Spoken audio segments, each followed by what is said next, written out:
Hello everyone, मैं doctor Hardeep. Welcome to medicine knowledge.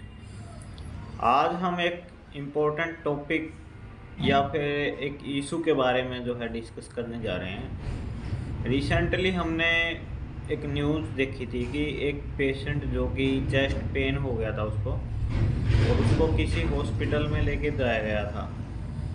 लेकिन उन्होंने तमाम जांच या फिर उसके जो भी डायग्नोज करने के बाद उसको जो है स्टंटिंग के लिए या एंजियोप्लास्टी के लिए बोला था। लेकिन वहाँ से अगर पेशेंट किसी दूसरे हॉस्पिटल में जो है उन्होंने जो उसके परिजन लेके गए थे, तो लेकिन वहाँ पर उसको जो है मात्र 100-150 रुपये में, यानी एक गैस अटैक बताते हुए उसका इलाज कर दिया गया था। ये फर्स्ट केस था जब ऐसा हुआ था। सेकंड केस में क्या था कि एक पेशेंट जो है, जो कि डेंगू से पीड़ित था, उसको प्लेटलेट्स की जगह पर जो है मौसमी का जूस वगैरह जो है चढ़ा दिया गया था, जिससे उसकी मौत हो गई थी बाद में।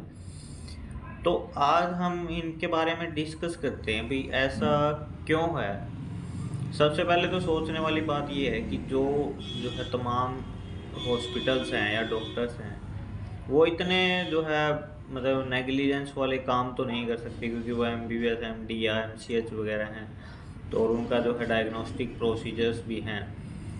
तो इतना जो है कि उनको मतलब डायग्नोज में प्रॉब्लम होती है या ऐसा होता है, तो क्या कारण रहा हुआ। अगर हम फर्स्ट केस की बात करते हैं जिसमें जो है पेशेंट को जो है गैस अटैक हुआ था, तो ऐसे हॉस्पिटल्स के जो है जो सिस्टम होता है उसमें क्या है कि पेशेंट के जो है तमाम तरीके के जो है टेस्ट करवा लिए जाते हैं, और जो है उनको बीमारी जो है इसके बारे में बता दिया जाता है। तो वो ऐसी कुछ चीज़ें पकड़ते हैं कि जिससे पेशेंट को हार्म भी ना हो और उनका जो है बिल भी अच्छा बने। मतलब ये क्लियर कट सी बात, किसी हॉस्पिटल्स के या किसी डॉक्टर के अगेंस्ट मैं वो नहीं करता, लेकिन एक ऐसा होता है, ये हॉस्पिटल स्कैम्स है आजकल। कॉरपोरेट हॉस्पिटल्स के बारे में हम डिस्कस करें, क्योंकि बहुत लार्ज स्केल पर होते हैं हॉस्पिटल, एक बिजनेस मॉडल है। तो ऐसा क्यों होता है, सबसे पहले तो हम ये जानते हैं। देखिए, इंडिया में डॉक्टर बनने के लिए लगभग, अगर प्राइवेट मेडिकल कॉलेज की बात की जाए, तो 1 से 1.5 करोड़ पैसा लगता है। और अगर नीट क्वालिफाई होता है तो उसके लिए जो है, यानी टाइम कंज्यूमिंग और जो है मनी, दोनों चीज़ों का इसमें जो है कॉम्बिनेशन होता है। तो 15 से 20 साल जो है अप्रोक्स, अगर कोई एक्सपीरियंस सर्जन या फिर एक्सपीरियंस डॉक्टर होता है तो बनता है। फिर आता है बिजनेस मॉडल। अब डॉक्टर्स जो है इतना पैसा लग जाता है। अब हॉस्पिटल्स जो है एक लार्ज इन्वेस्टमेंट है, यानी उसके अंदर जो है करोड़ों रुपए खर्च होते हैं। तो एक जो है बहुत सारा स्टाफ उसके अंदर काम करता है, यानी 500 से 600 लोग एक मल्टी स्पेशलिस्ट हॉस्पिटल्स के अंदर उसकी अमेनिटीज़, उसकी फैसिलिटीज़ होती हैं। तो इन चीज़ों को हम दरकिनार ना करते हुए, तो वो उनके एक्सपेंसेस इतने हो जाते हैं जो कि वो अपने से ना देके पेशेंट, क्योंकि बिजनेस मॉडल है तो पेशेंट से ही निकलेगा पैसा। तो अब यहाँ पर जो डिस्कस हुआ था कि पेशेंट को जो है ऐसे मतलब ट्रीटमेंट उन्होंने जो बताया था और जो हुआ वो अलग अलग है, यानी उसकी कॉस्ट एक नेग्लिजिबल है और एक की बहुत ज़्यादा है। तो उसके पीछे एक रीज़न है जो कि डॉक्टर्स का टारगेट होता है। अगर वो वहाँ पर जॉब करते हैं, तो जो बिजनेसमैन हैं जिन्होंने वो हॉस्पिटल, जो कि उसके ओनर हैं, तो उनका हमेशा उसके ऊपर एक प्रेशर बना रहता है, क्योंकि वो बहुत ही मोटी सैलरी पे करते हैं, करोड़ों रुपए जो है डॉक्टर्स को देते हैं। तो उनकी भी एक ये मजबूरी हो जाती है, और इस तरीके से जो है पेशेंट्स बनाए जाते हैं वहाँ पर।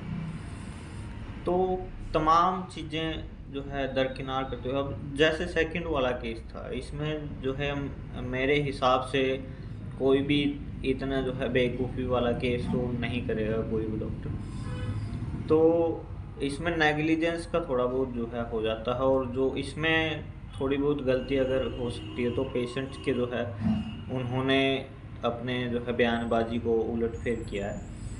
लेकिन ऐसा नहीं होता है जिससे जो है पेशेंट की मौत हो जाए, तो नेग्लिजेंस बेसिकली हो सकता है। अब यहाँ पर अगर बात करते हैं तो गलती किसकी आती है।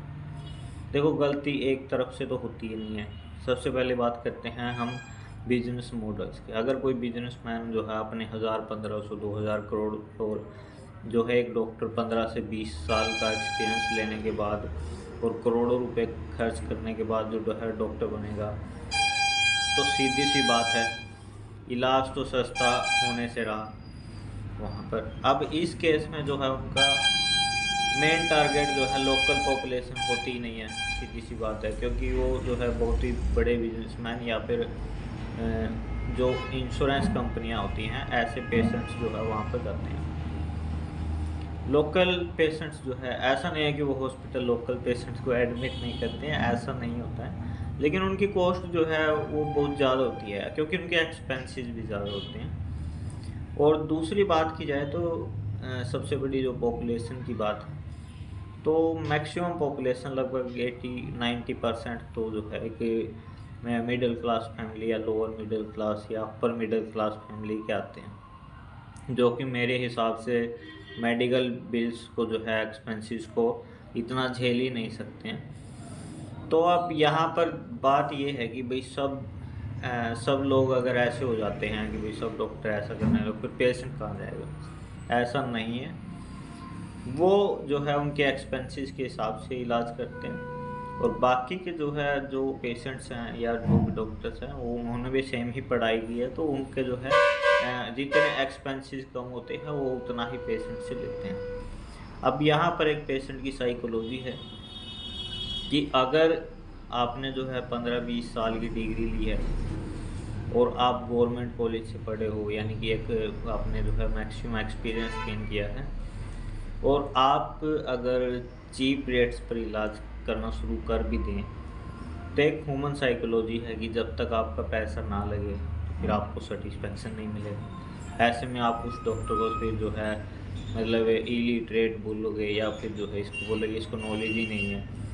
तो ऐसी ऐसी चीज़ें हैं, मतलब कुछ चीज़ें दोनों तरफ से गलतियां हैं कि उनका एक्सपेंसिव ज़्यादा है, और ह्यूमंस की साइकोलॉजी ऐसी है, जैसे गवर्नमेंट हॉस्पिटल्स को लेकर है कि वहाँ पर इलाज ही नहीं होता है या डॉक्टर्स अवेलेबल नहीं होते हैं। तो ऐसा नहीं होता है, एक टाइमिंग फिक्स है कि आप टाइम के हिसाब से जाइए, आपकी जो है पेशेंट जो है जाएगा, डॉक्टर भी होगा। अब ओपीडी की टाइमिंग डे की है तो डे में ही डॉक्टर मिलेंगे आपको, रात में जाओगे तो रात में डॉक्टर क्यों मिलेगा, या इमरजेंसी में जाइए फिर आप। तो ऐसा कुछ है, और इसी के बारे में थोड़ा सा डिस्कशन था, ऐसा केस देखा था मेरा जो है पर्सनली, या फिर मैं किसी के बिहाफ पे ऐसे नहीं बोलते कि सब करप्ट है या ऐसा। मैं ये बता रहा कि भाई उनके एक्सपेंसेस थोड़े से ज़्यादा हैं, तो इस हिसाब से है, इलाज वो भी अच्छा करते हैं, लेकिन उनकी फैसिलिटी जो अमेनिटीज़ जो हैं, तो आप उनके हिसाब से जो है अगर चलेंगे तो फिर वो आपके लिए फ़ायदे। Thanks for watching.